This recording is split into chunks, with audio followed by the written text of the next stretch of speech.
සත්තු මරන්නට යොමු වෙච්ච කෙනෙක් ඉන්නවා. ඔහු සත්තු මරනවා. ඊළඟට හොරකම් කරන්නට යොමු වෙච්ච කෙනෙක් ඉන්නවා. ඉතින් මෙයා මොකද කරන්නේ? මේක නතර කරනවා. අපි කියමු අද කියලා. අද නතර කරනවා. එතකොට මේ නතර අවංකවමයි නතර කරන්නේ. ඇත්තටමයි නතර කරන්නේ. ඒ නතර කළාට පස්සේ ඒක කුසලයක්. පවින් වැළකීම කුසලයක්ද අකුසලයක්ද කියන්න බලන්න. පවින් වැළකීම කුසලයක්. අන්නේ කුසලයෙන් මොකද්ද කරන්නේ? එතෙක් කරපු කර්මේ වහලා දානවා.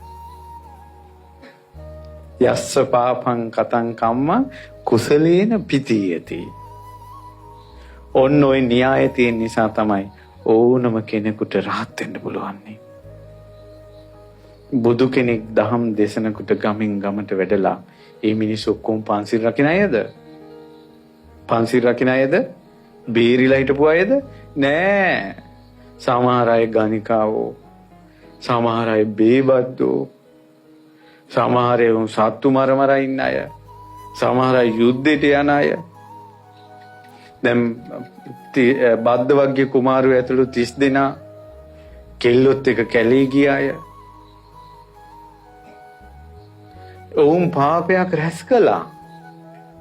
බුදු කෙනෙක්ගේ දහම් ඉදිරියේ ඒ අකුසල් වලින් මිදීම නැවති කුසලයේ උපද්දලා මෙතෙක් කරපු දේවල් වහලා දැම්මා.